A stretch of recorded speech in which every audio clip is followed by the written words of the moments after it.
What is this place? See, I knew it. She's gone and lied again. Look. Oh? I think we're in the right place. Oh.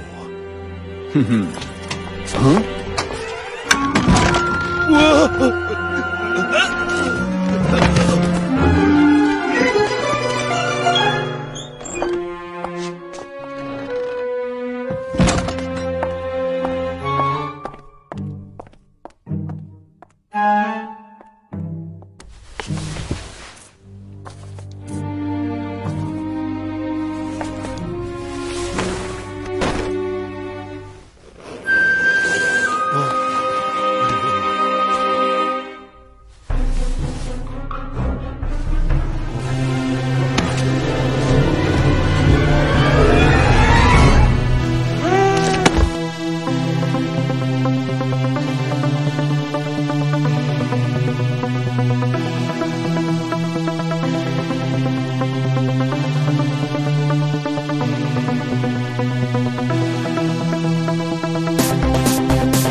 Welcome back.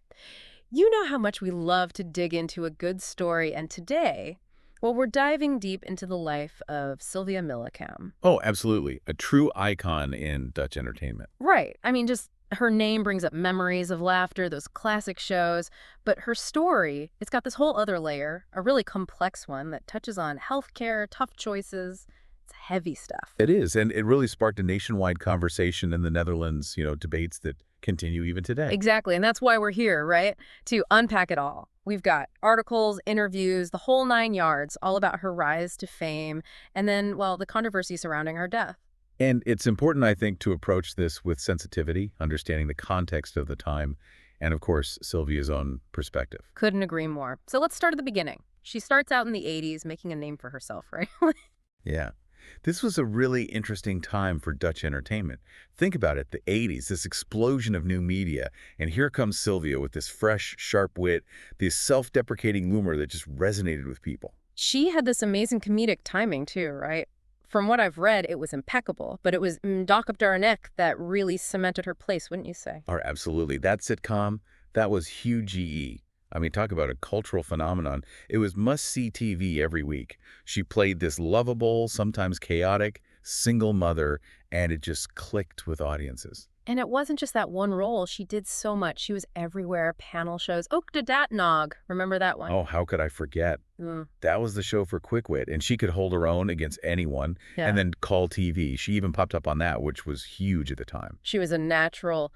It's almost tragic, then, how her story takes this turn. 1999, she gets diagnosed with breast cancer, and instead of going the conventional route, she opts for alternative medicine. And this is where it gets really complex. It's so easy to judge in hindsight. But we have to remember the Netherlands at that time.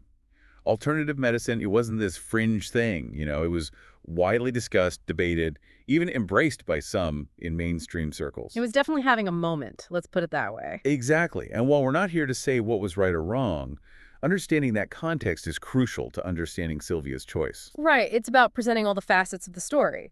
And tragically, in 2001, she passed away. The nation was in shock. It was a wave of grief, disbelief. This beloved figure, gone. And then came the questions, the investigations. The findings were pretty damning, weren't they? It turned out she hadn't received adequate care because of this misplaced trust in alternative treatments. Yes, and that's what ignited this whole other debate about healthcare, patient advocacy, the responsibility of medical professionals. It went way beyond just alternative medicine. It became this huge ethical and societal discussion, really. But ultimately, it all boils down to this. Sylvia Millecam brought so much joy to so many people. She was a comedic genius, a true original. But her story, it also serves as a stark reminder of the importance of making informed decisions, especially when it comes to our health. It does, in her case, really had a lasting impact. I mean, think about it. Investigations were launched, legal action was taken against the alternative healers involved. Right. Some even face serious consequences. And it didn't stop there. The regulations, the guidelines around alternative medicine in the Netherlands today, you can trace a lot of that back to the millecam case. That's a powerful legacy. It really is. And I think it leaves us with a question, something to ponder. How do we reconcile the joy, the laughter Sylvia brought us, with the complexities and, let's be honest, the tragedy of her final chapter? It's not about judgment, but about understanding the full picture. Perfectly said. It's about learning from the past, engaging in these difficult conversations, and ultimately making sure something like this doesn't happen again. And on that note, we'll leave you to ponder. Thanks for joining us for this deep dive into the life and legacy of Sylvia Millecam. Until next